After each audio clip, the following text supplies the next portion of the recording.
It's only funny if you laugh. First publishing. I'm not into clown horror, so this just sort of happened.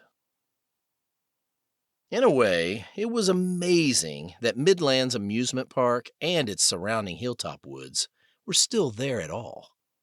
All around the decaying maze of concrete, steel, and asphalt, brand new subdivisions had claimed the hillsides, up to a point.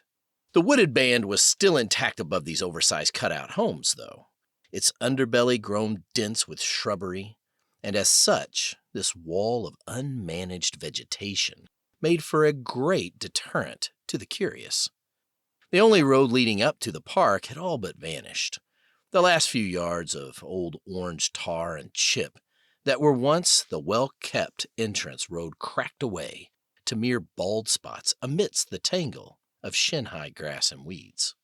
None of that would have remained, of course, were it not for the daunting expense and hassle presented by the task of removing that park's decaying, asbestos-laden buildings.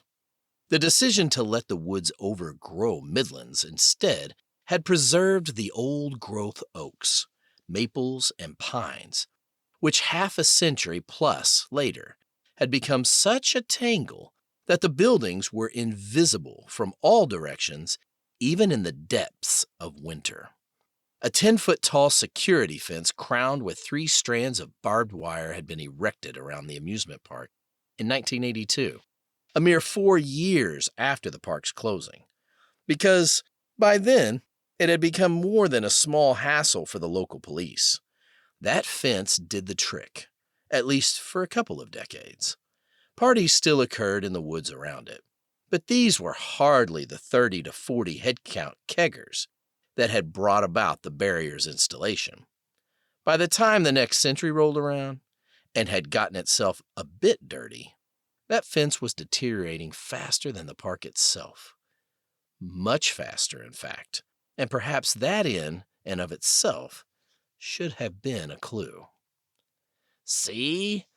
I told you it'd be easy getting in," Seth Barracks grimaced. "You're an idiot, Roger," he said. "You're tiny. The rest of us are going to cut ourselves to shreds trying to do that." Roger Wilder looked around. A park info sign lay at the base of its old post a few yards away. He jogged over, picked the heavy 4x4 square of rusting steel up by one end, and dragged it screeching and crunching over to the spot where the old aluminum fencing had either split from decay, been torn open by force, or possibly both. "WTF are you doing?" Lindra Ames yelled, but even her piercing voice didn't quite top the noise Roger was making.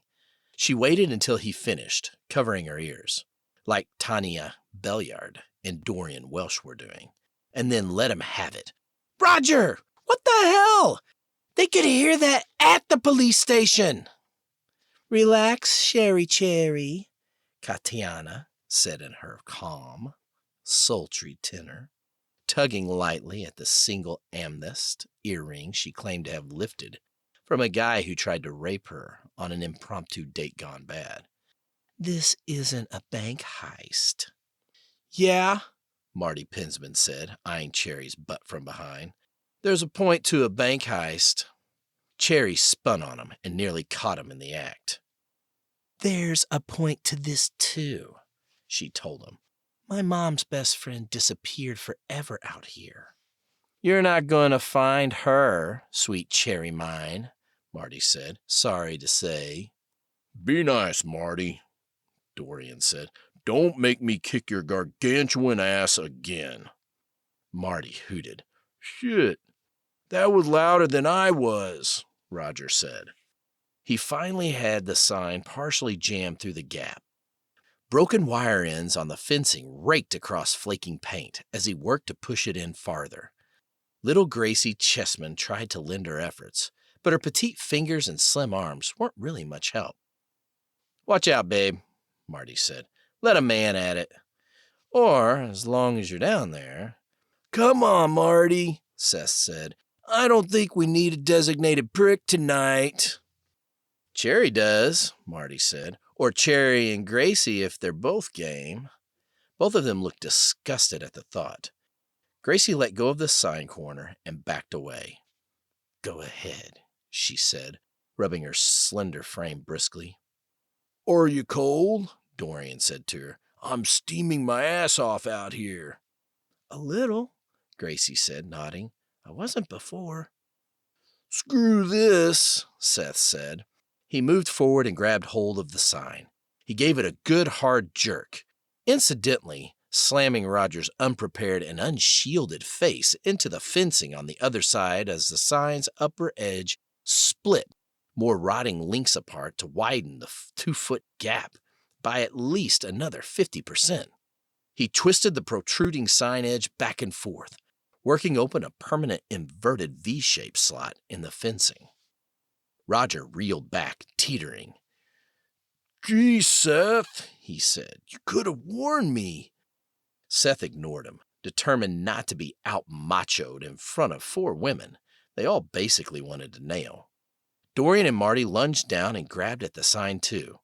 The 3 bigger teens went at the sign like hungry dogs at a single stake, banging and bending and snapping fence links. "Holy shit," Roger declared when they finally let up. "I'm too loud?" One by one, they all shimmied in through the gap. Quietly, Marley Stevenson slipped in first, followed by Tanya, who got her thighs felt up by close following Marty, resulting in both of them getting gouged by the rustic fencing. As Tanya was tearing into Marty and lamenting the fact that she'd probably need a tetanus shot, Dorian wriggled through. Gracie went next with plenty of clearance. Cherry's shimmy had all eyes, male and female alike, on the tight yet exaggerated form that Marty often declared to be custom made by engineers wherever she's from, when it was just the guys around. Seth followed athletic tough girl Lindra's long-limbed slide push and took an accidental kick in the jaw and cheek for doing so a bit too closely. Bells. Jingly bells. Clear and unmistakable, echoing through the otherwise eerily still air. "Did you hear that?" Roger said, glancing around like everyone else. "Everybody heard that," Tanya said. "Gotta be the wind blowing through an old chime," Dorian said. "Yeah," Seth said. "Probably makes that sound all the time." "Shh," Cherry said, her big eyes even larger than usual. "I think I heard it again." They all shut up and listened for a few seconds. A breeze whispered through the surrounding trees, warm and smelling of honeysuckle, Midwestern humidity, and something else, something sickly sweet. Gracie recognized it first. "Funnel cake," she said. "It smells like funnel cake." "Rotting zombie funnel cake, maybe," Seth said. "Maybe it's what they become after 40 years sitting at an abandoned kiosk." The place loomed around them, hulking shadows of buildings that, by all rights, should have looked so dilapidated that life would be risked merely crossing a threshold. But despite the dust and almost tangible gloom of the place, corners met and edges remained straight. The uninvited guests really didn't take much notice of that, and none at all of the fact that the noisy cricket populace stopped chirping the moment the last of them got through the fence tear. Nervous chat was cocooning them. "I can't believe we got in. I can't believe it was that easy. Too bad it's so cloudy, can't see a damn thing. People have died up here, I heard." "Okay, we've been here," Tanya said. "I say we head for Fast Food Road." "Wuss," Linder said. "I thought we came here to check the place out." "We did," Marty said. "Still the plan." "Hey!" All eyes went to Roger. He was staring off across the lifeless park, transfixed. "Hey, what?" Dorian snapped back at him. "Hey, as in, hey, why is there a little light over there?" Roger said, still mesmerized. What? Oh, yeah. I see it, Cherry said. That's weird. What are we waiting for? Lindra said. Let's go check it out. We're waiting because it might be a homeless bunch of horny guys, Dorian said, which might be bad for all of us if they're armed. That observation distinctly quieted the conversation, yet no one noticed the crickets silenced even then. It was dead still when no one was speaking. You're a bunch of horny guys with homes, Lindra said in a low voice, momentarily stalling the eerie silence that threatened to swallow them all. Doesn't sound like much of an adjustment to me. Maybe we could send a scout to check it out, Roger said. Sure, Dorian said with a chuckle. We'll send Bilbo. They agreed to check the strange, pale light out together. Approaching it slowly, the tension lessened a bit as the source of light came into view. Right in the middle of the park rose a strong man's tower, one of those tests of customer strength commonly found in carnivals, circuses, and homecoming festivals. Inexplicably, the light over the bell was lit. They forgot to turn something off, Marty said, eyeing the light as he was pulling the sledgehammer out of a thick mesh of humid weeds and grass. How could there just be power to this one spot? Gracie said, her cute little brow furrowed. That doesn't make sense. I'll turn it off for him, Marty said. He strode up to the striking anvil at the base of the tower and looked at the rusting column up and down. Hope the thing still slides. Marty, don't, Cherry said. The whole thing might come down. Then stand back so it doesn't fall on you, Cherry Pie. The big man is swinging. He brought the sledgehammer up over his head. He slammed the anvil with it. The slide rocketed up the old spindle guide, squeaking and screeching. Despite its considerable momentum, a snag of some sort caught it at the lowest named range, 98-pound weakling, and arrested the slide there. Everyone but Marty cracked up, some far more loudly than others. Gracie hid a smile behind her hand. Dropping the sledgehammer, Marty snorted. He threw his 300-plus pounds of modestly toned muscle-fat mix into the tower base, which clanged and rattled, but didn't budge. This party sucks, he said, backing off and clutching his sore shoulder. Wimp, Lindra said. Bitch, I'll press you, he said. Want to do some squats on my face? Lindra grinned and shook her long, absolutely straight dishwater blonde hair. I don't do wimps, she said. Eat shit, Marty shot back. I thought that was your angle. Bells. More jingly bells. That's got to be an old set of bells hanging up somewhere, Dorian said. Or the PA or something else that's still turned on out here, Seth said, glancing around, his oddly cut red hair flopping. That would be me, Marty said, his bluster already back, dreaming of a Cherry and Gracie sandwich. Ooh, said Gracie, her round pixie face crimping with displeasure. Come on, you idiot, said both Dorian and Cherry to Marty simultaneously. Jinx, Dorian said. Jinx yourself, bitch, Cherry shot back with a grin. Hey, you can talk. Guys, Roger said. I don't think we need to be tossing jinxes around casually in a place like this. Oh, come on, Roger, Seth said, smirking in the momentary illumination of moonlight through a quickly passing gap in the cloud cover. It's a bunch of old buildings, that's all. Feels like more than that, Tanya said. I'm really thinking this is stupidly dangerous, if for no other reason than that there might be actual potentially murderous people living in these buildings. Yeah, Roger said. This is just creepy, dark, and dull. So far, getting in has been the highlight of the evening. I disagree, Seth said, holding back a chuckle. The highlight to me so far was 98-pound weakling. He was already withdrawing and backpedaling before Marty came barreling his way. And they were off and running. They couldn't go far, though, because the moon had ducked back behind the rolling clouds already, and once again it was way too dark to really see much beyond a few feet ahead. Thud! Ow! Shit! Son of a bitch! The noise and vulgarity were coming from about 30 feet away, where Marty and Seth were already lost in the shadowy gloom. The rest came cautiously hustling up in a cluster to find Marty dusting himself off and rubbing his chin. "What happened?" Gracie said with a typical earnest concern, getting there first. "Are you okay?"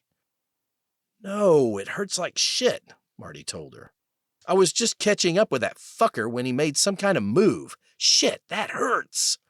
"See," Roger said. "Let's get out of here before someone really gets hurt." "I'm really hurt now." "Seriously?" said Gracie, her doe eyes wide with worry. "He's okay," said Seth, fussing with his hair as he risked moving in close enough to let everyone know where he was, which was on the other side of the cluster from Marty, to be exact. "He just couldn't make the moves. Could you, Toro?" Music. Calliope variety, it seemed. In the unnatural but as yet unnoticed stillness, a little riff played 3 times, through in about 10 seconds. "Okay," Lindra said, eyeballing Seth fiercely under another brief flash of moonlight. "You gonna tell us that's just the PA too?" "Not necessarily," he fired back right away. "Could be music that plays when the carousel turns because of the wind." "Yeah," Dorian said, "except there's no wind." Someone finally noticed the other odd change. "God, it's quiet," said Cherry. "I thought you didn't believe in God," Dorian fired back. "I don't believe in your God," she snapped. "How do you know I have one?" The question was destined to go unanswered.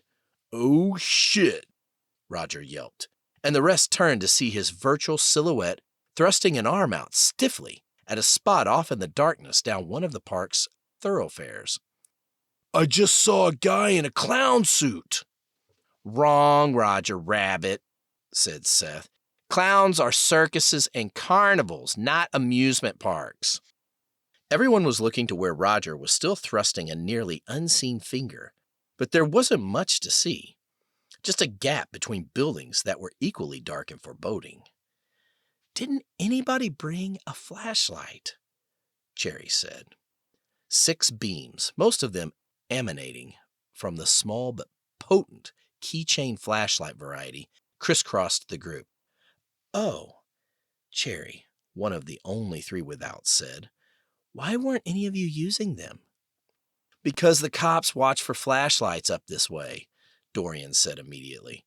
"But at the top of the hill, hidden by these buildings, well, they can't see us now." "Works for me," Seth said, flashing his light around like the others except Marty, who'd gotten over his serious injury, slid around behind Gracie and was using his beam to spotlight her short-clad bottom. "Works for me," Seth said, flashing his light around like the others except Marty, who'd gotten over his serious injury, slid around behind Gracie and was using his beam to spotlight her shorts-clad bottom. Seth was the first to notice what Marty was doing. "And nice view," was all he said. Gracie's face was no doubt quite red as she recoiled from spinning around to see Marty's beam on her cute little derriere. But while the flashlights weren't putting out quite enough light to show that abrupt flushing, all could see the surprise and hurt in her appealing visage. "Marty, what the hell is wrong with you?" said Tanya, who managed to quit biting her fake nails long enough to enunciate clearly. "Yeah, dude, chill," said Dorian. "You're freaking the poor little chick out." "Freaking her out? She's not. Screw you, man." He really couldn't deny that he'd upset her. And with the moon taking another quick on-stage moment, that pretty hurt face got to him.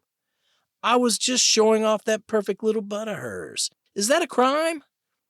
Technically, yes, fucker, said Lindra, shoving up and doing the best in your face she could manage considering his volume. It's called sexual harassment. Ah, come on. Marty ignored Lindra's breath on his neck. She's just putting it on. She's fine. She is not. Cherry was biting her glossy lip, which shone silver as the gap in the clouds continued to allow the virtually full moon to set their surroundings aglow. You're always an asshole, Marty, but this place is daring you to new heights. Because I shine my flashlight on that hard little butt? Marty sneered. Come off of it. Sweet little innocent Gracie Chessman. Bullshit. We all know she did her brother on that campout. The silence that fell was quite momentary, yet far more intense than it had been all evening. Everyone was aghast. Gracie turned wordlessly and sprinted off, disappearing immediately as cloud cover once again swallowed the moon. Gracie, wait! Yelled Dorian, and he, Marley, and Roger turned their beams that way to find her already out of sight, likely around the corner of the nearest building. He's a fucking idiot, he hollered, jogging toward that corner, with the other two as well as Cherry on his heels. We all know that story's bullshit. Come back! They rounded the corner as one, 3 flashlight beams searching the park road and the buildings on either side of it. But Gracie eluded the searchlights. We gotta find her, Cherry said. She doesn't even have a flashlight. They hardly needed to add to the chastisement of Marty Pinsman as they hustled back to the scene of his crime to see why the rest hadn't followed. Tanya and Seth were restraining Lindra, whose formidable muscles appeared to be allowing it rather than having no choice in the matter. Marty wasn't the least bit repentant. They're always like that, he was saying. Those religious, sheltered little girls. What the hell's wrong with you? Dorian said. We lost her. We can't leave without her. The hell we can't, Marty said. Watch me. She's out there running around in the dark, Cherry said. Hurting herself is but one of all kinds of things that can happen to her out there. She'll be fine. Go shit up a rope, Pinsman, Dorian said. I've had it with you, man. I don't care where you go. Just don't follow me. He turned on his heels and headed off back toward the corner where Gracie had apparently disappeared. Everyone else followed, even Lindra, who did so walking backwards while flipping off Marty with both hands, her flashlight still on and jutting from her jeans pocket so as to spotlight the double bird. Eat me, Ames, Marty said, pointing his own flashlight down to spotlight his crotch. Way too hungry for a snack, bitch, she shot back. Come on, Lindra, said Tanya, tugging at Lindra's rigid shoulder from behind. Screw you too, Tanya, and every last little one of you hypersensitive liberal wacko wimps. Where the hell did that come from? Muttered Cherry to Dorian, up at the front of the pack. I'm guessing deep within, Dorian said. Come on. They hollered for her as they went along, with only a couple of them, Tanya and Marley, shining their flashlights back to see whether or not Marty might have changed his mind and decided to follow them. He hadn't. It soon became clear, and so they quit looking and turned their beams elsewhere in search of their runaway friend. Meanwhile, still pissed as hell, Marty was on the move, the way he'd been headed in the first place, his hefty-sized flashlight darting its beam here and there. Foo House. The flashlight had found the sign. Marty chuckled at the sight of it despite his anger. Whether the missing N was deliberate or just a random act of nature mattered little. The F.U. house, he said. Love it. Lowering the beam, he played it across the side-by-side entrance and exits, momentarily illuminating the drab, litter-strewn halls beyond, which quickly turned and bent out of sight, such that he was seeing little more than walls not far past the doorways. Growing bored quickly, he tilted the beam away from the building and was just about to move on to the Ferris wheel when he caught a flash from where he'd just been looking. He glanced over that way, but the doorways were pitch black, so he brought the beam over there. Curiosity finally got the best of him when, as he once again gave up and turned around. He caught another flash out of the corner of his eye. He swiveled around so fast that he almost fell over, nailing the entrance door with his beam.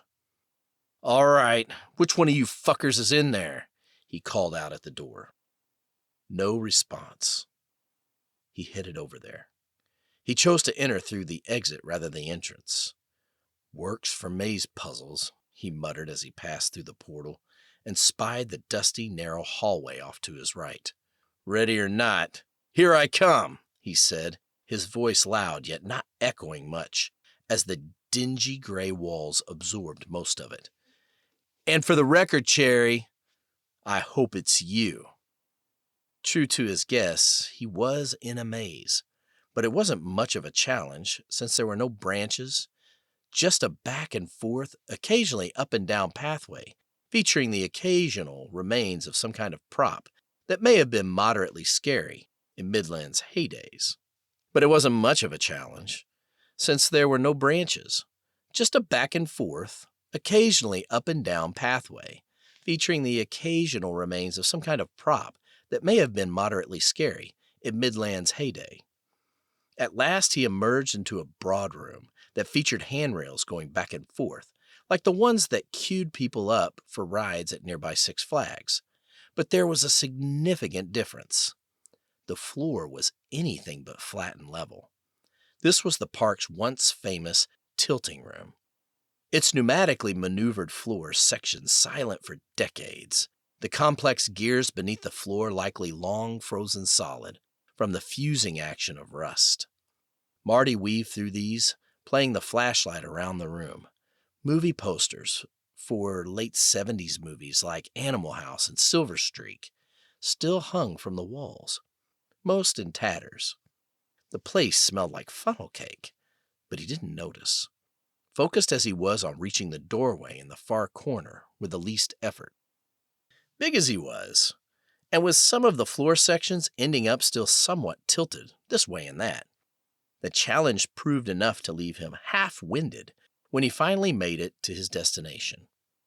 Beyond that doorway, another hall led off to the left, and soon became another section of maze. Past that, the mirror room.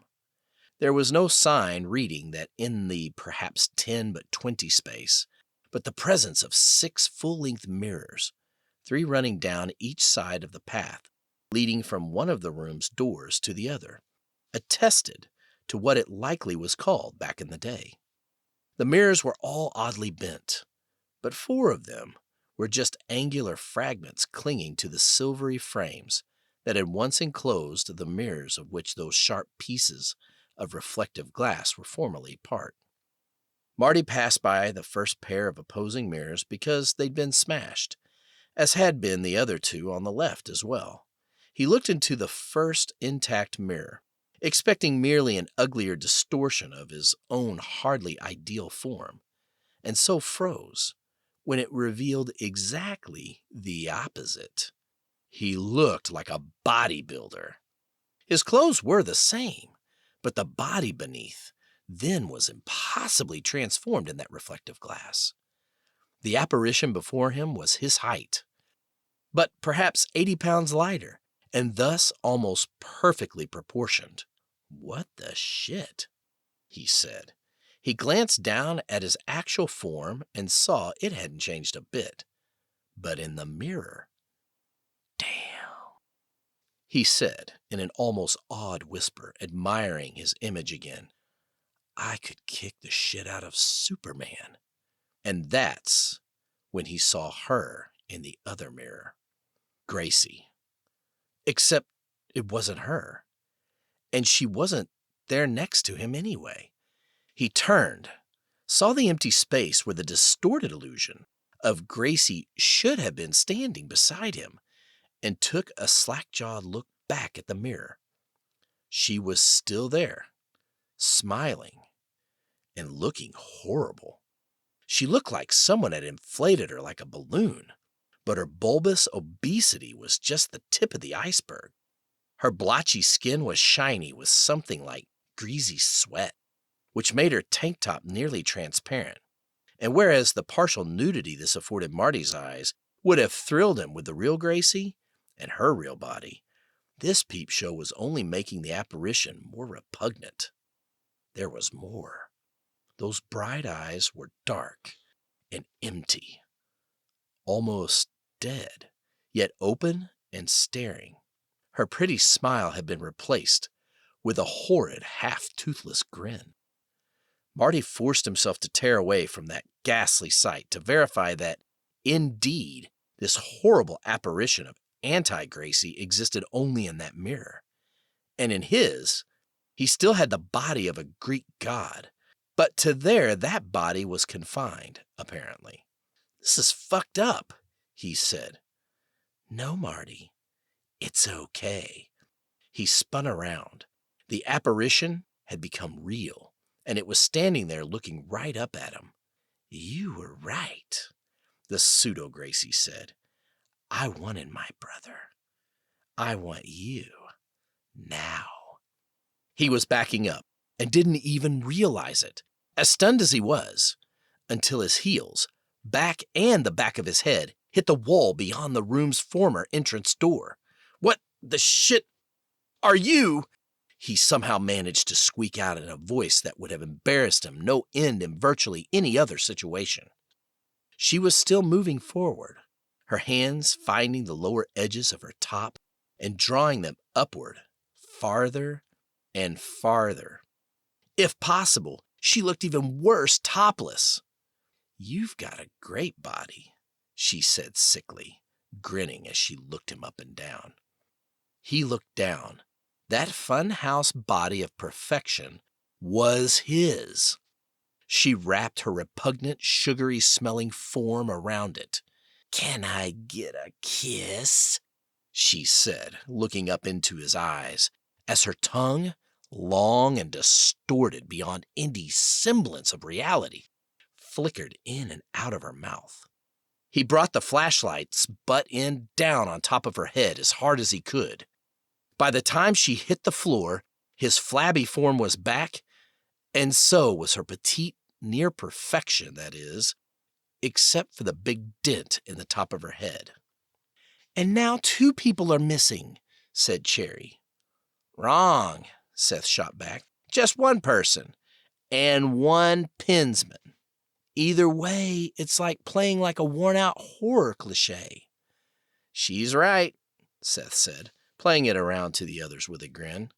"Maybe we should split up." "This is serious, Seth," Dorian said. "We gotta find Gracie."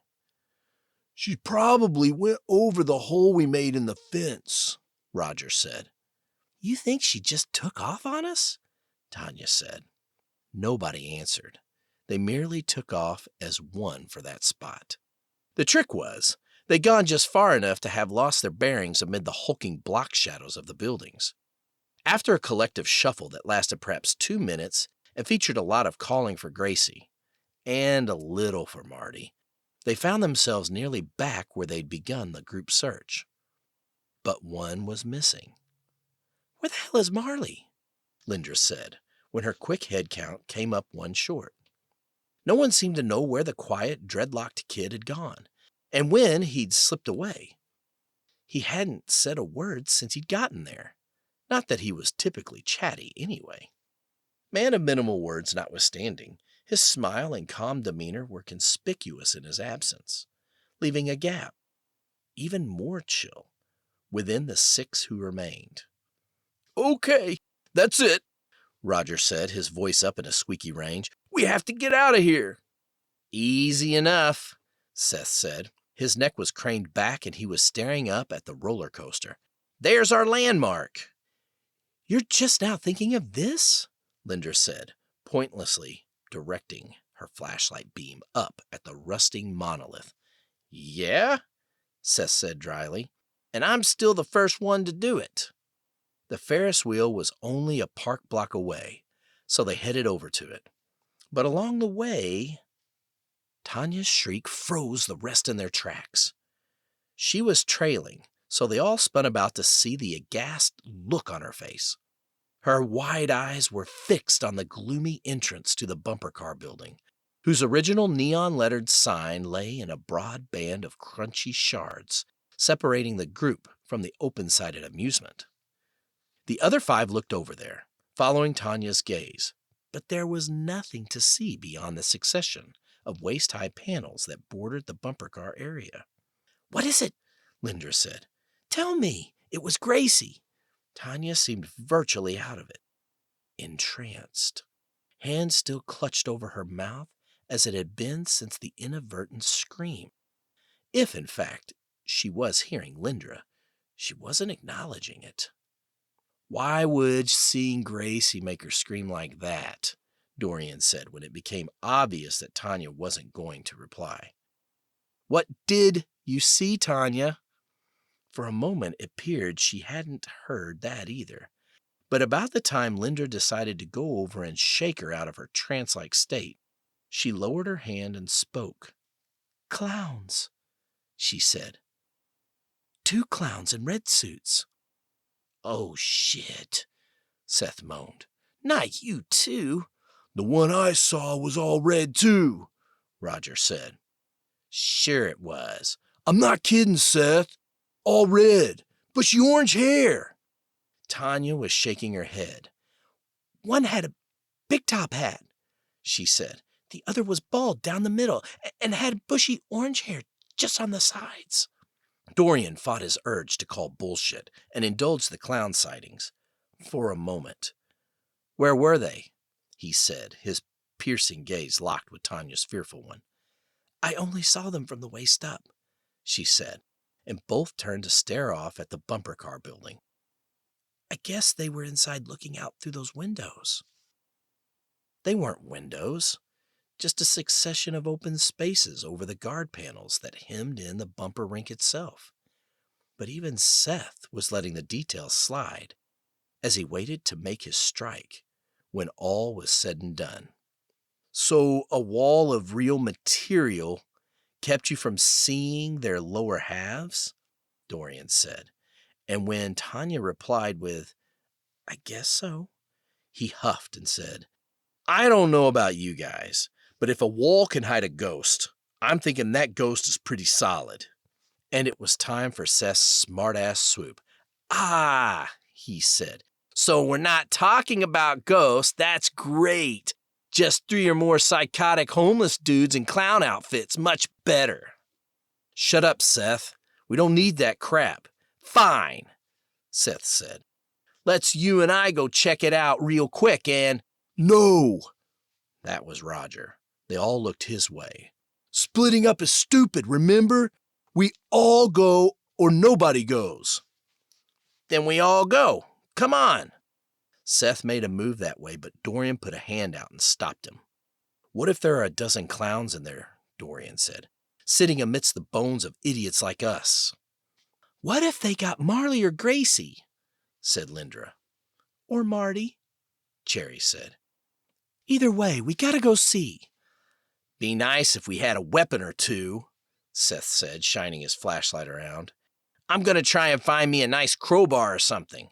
Gotta be something club-worthy laying around this trash dump." In his searching efforts, he fell behind just a little as the rest made their cautious way in a pack across one of the 2 slightly broader than the rest midways that intersected at the Ferris wheel, crushing neon-like glass under their feet as they closed in on the front of the bumper car building. Tanya, again at the rear, kept glancing back to keep an eye on Seth, but the rest were too focused on their objective to worry about him going missing in this fairly open space.